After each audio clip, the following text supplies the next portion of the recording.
I'm Larry Ray, President and CEO of American Manganese Inc., listed on the TSX Venture, ticker symbol AMY, A-M-Y, with proprietary patents in the U.S., China, and South Africa. Our focus is on recycling lithium-ion batteries for electric vehicles. China recently legislated the responsibility for recycling onto their electric vehicle manufacturers and importers. For more information, please visit AmericanManganeseInc.com or phone me, Larry Ray, at 778-574-4444. Welcome to the Goddard Report. Comments made on the Goddard Report and TalkDigitalNetwork.com are an expression of opinion only. Here is Jim Goddard. My guest is Harvey Oberfeld, retired but still issue-engaged TV reporter. Welcome back to Vancouver, Harvey. Good to be home. Granville Mall. Now, I know when the whole thing started back with Mayor Art Phillips, he thought it would be a great thing to have a pedestrian mall in the heart of Vancouver. Has it really turned out to be what a lot of people feared, a place for people to hang out who aren't so nice? Well, it's had problems for many, many years.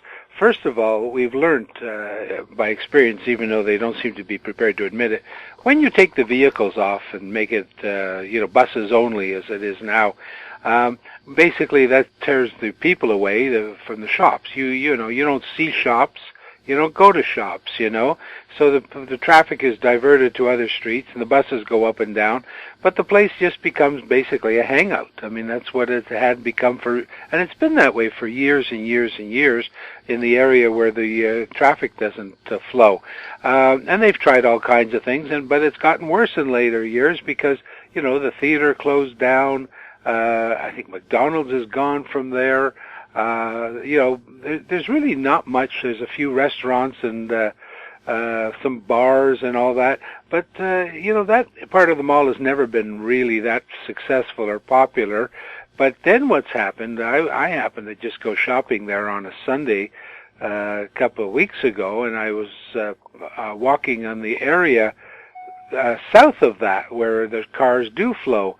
And I couldn't believe it. It looked like I was walking on Hastings in Maine. The number of people, this was a Sunday afternoon, and the number of homeless people and people sitting in doorways of closed businesses, I actually felt concerned a little bit for my safety because I looked around, there were a couple of tourists walking, wondering what the hell, where did they come down here?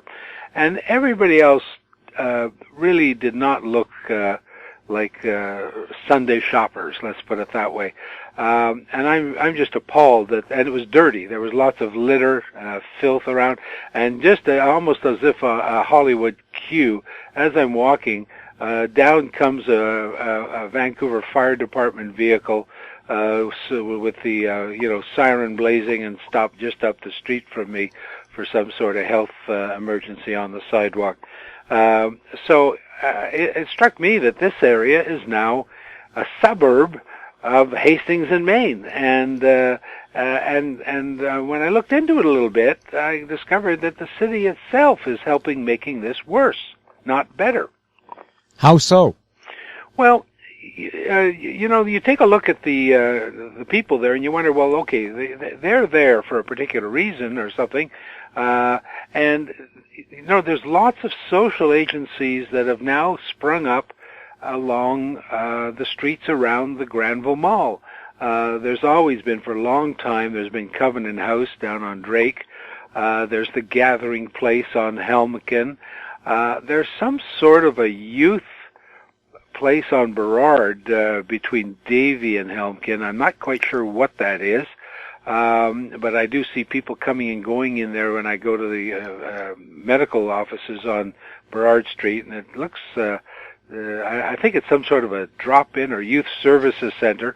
Then the city took over, I think it was Boseman's old hotel, and they're using that as some sort of temporary housing, or they're putting people in there that need some temporary housing. So there's been all this building up around that area, and these people have to have somewhere to go during the daytime, right?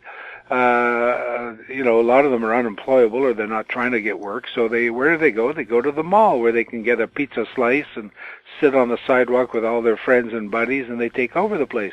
And to make it worse, you would think the city would be concerned about this and would be reducing the number of social service agencies and homeless service places along Vancouver's only major north-south shopping retail street as you come off the Granville Bridge.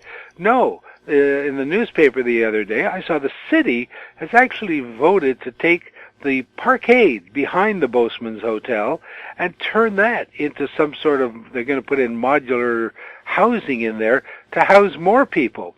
Well, this basically, in my view, is destroying the Granville Mall, what's left of it. And we're soon going to have an L-shaped Hastings in Maine. We're going to have it on Granville, and then we're going to have it on Hastings in Maine.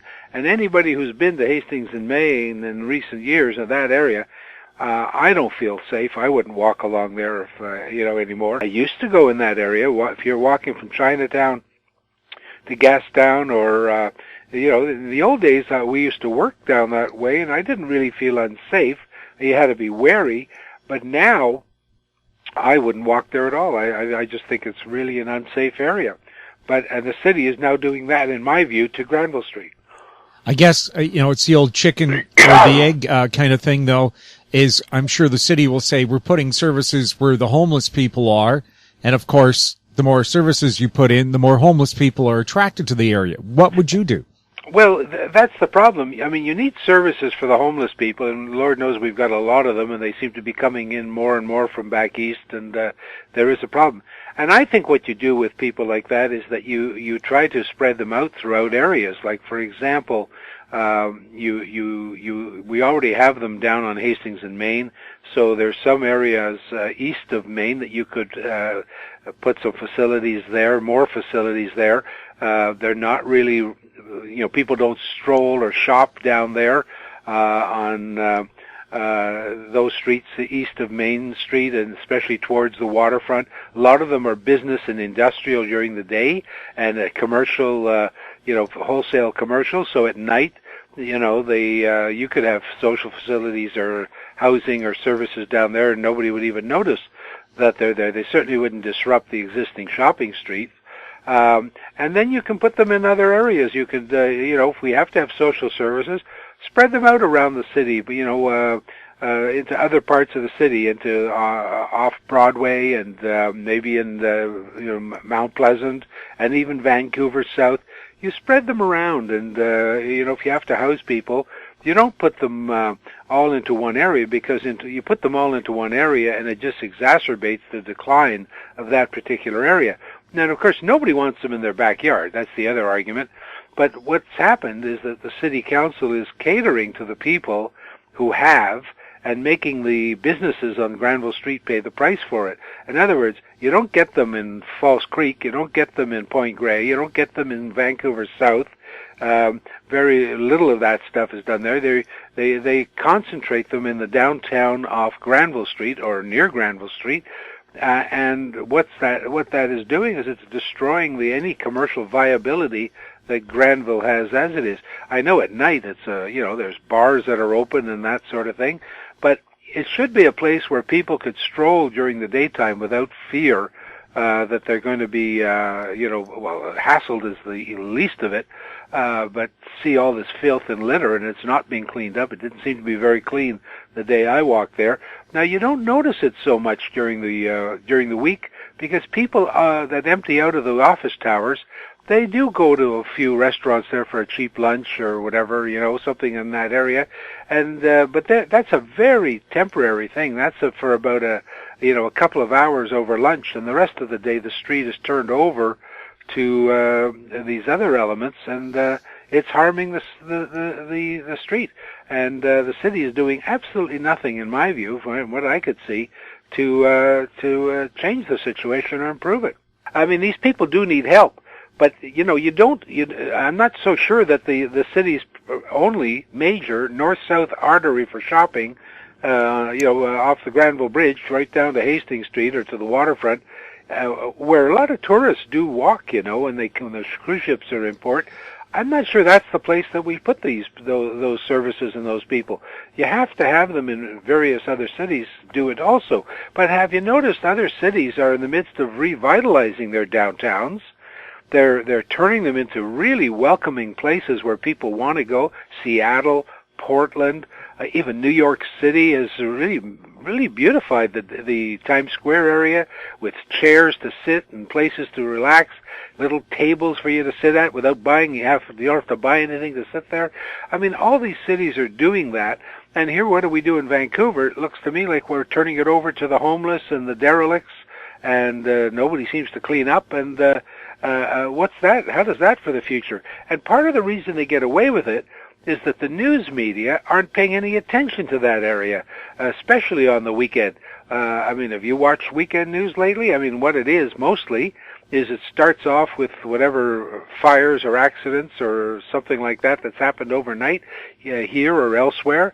And if they get into any local news, it's going to be anything given to them on a platter, some sort of an event that was scheduled so they can show up with a camera and get something just given to them. Or, of course, it's the every single walk, cycle, run for any particular disease known and unknown that people decide to gather for, and that's what the media concentrate on. You would think the reporters or the media would send somebody down and take a look at what's happening right in the midst of the downtown area, how it's being destroyed and the decay is setting in to much greater extent than ever before. And there's a whole series of stories you could do on that. What are the facilities in the area for social and housing, those kinds of things? How is the city making it worse? What are the businesses saying about it? What are the businesses doing about it? I could do a 5-part series just off the top of my head. Can you imagine if anybody investigated what's been going on down there and talked to the businesses and talked to the people that tried to make a go of it? And also even the people, I'll bet you a lot of social workers wouldn't recommend that that's the best thing to do, is to put all these various agencies, all this various temporary housing, all these difficult to house places all in one area. I mean, I don't think anybody would think that's a good idea. And part of the reason they get away with it is the media is not paying any attention to it because it hasn't been handed to them on a platter. Well, Harvey, I know you're not the kind of person who would back down from a dangerous situation to cover a story. Do you think they're scared to go there? I don't think, from what I saw of Granville Street, I don't think you wouldn't be frightened at this point yet, especially if there were two of you, like a camera person and a reporter. I wouldn't put the camera down for more than I wouldn't put it down on the ground for any length of time at all. I don't think they should be afraid at this point. It didn't look like that. It wasn't that bad, but it's moving in that direction. That's what concerned me, the number of people just sitting there with their belongings gathered around them, leaning up against a lamppost or in doorways, and then the filth of the debris on the street. And this was the afternoon, and I don't know whether it was a wild night of partying at the bars around there that previous night, but surely somebody should be cleaning it up. And then I started to look into, well, why are these people here? What would make them gather here? Well, you take a look at all the services around there that are being put in there just to cater to these people, and instead of reducing it or moving it further east, let's say even east of Granville Street, 3, 4, 5 blocks, closer down to the stadium or something, where there's, again, it's mostly commercial, or businesses, and they don't really disrupt the retail end of things. Here the city is doing the opposite. They're putting them right in the laneway behind the Boatman's Hotel, which is a block off Granville Street. They're going to put more temporary housing modules, and I'm not quite sure whether that's like container housing or who knows what they're going to do in the parkade, but that's not going to help improve the situation at all. And of course, there's very pricey home real estate in that area. A lot of pricey condos. Well, there's some further off Granville Street. They started to develop it years ago, but those places now, there's a limit to how many they could put in down there, and most of them. And then if you head down south towards Beach Avenue and Pacific Avenue, that's where they don't put anything, down there too much anymore because the people didn't want to have it down that way. But Granville Street should be a retail street. It's not really for housing. It's not really for hanging out. And by taking off the cars, I think they made it worse at the beginning.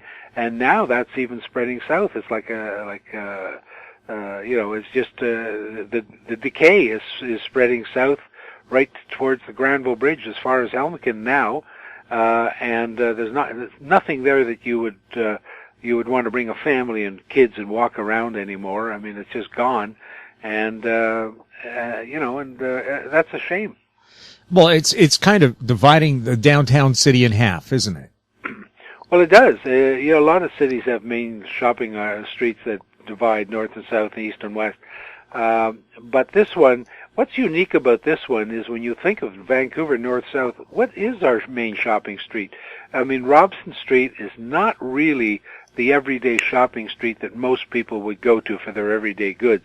The area around Granville and Robson, yes, there's shopping there now that, but there used to be a whole series of family-run stores and popular stores that people would go to, even mostly during the week when they were out on lunch hours from work around there.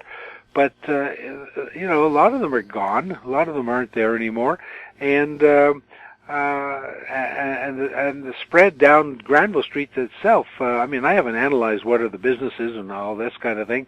From what I saw, nobody was walking there to even go to visit them, because if you don't feel safe, just park. First of all, the parking is very expensive around there.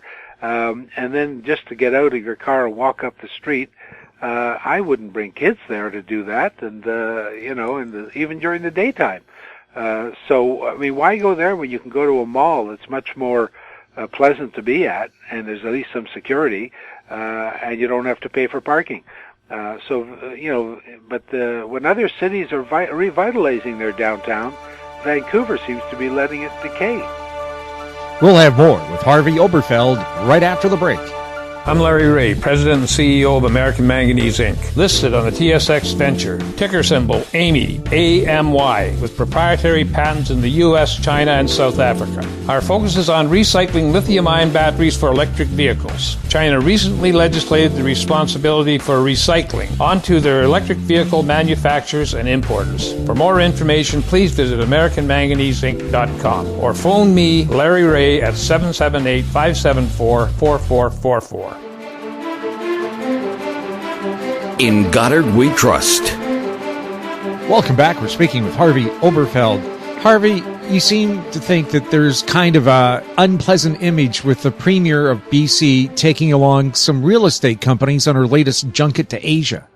Absolutely. Well, it's a trade mission, of course. It's not a junket. It's a very important thing. She's going to come back and maybe sign all kinds of deals, and we'll be rolling in. We're rolling in hundreds of millions already from the LNG and that she promised us, I'm sure. I haven't seen my cut of it, but I know they wouldn't lie to us. And now she's probably going to have all kinds of other fantastic deals that, I won't even have to buy lottery tickets anymore. I'm going to be a very wealthy person just based on the results of all these trade deals and agreements that they keep telling us they're working on.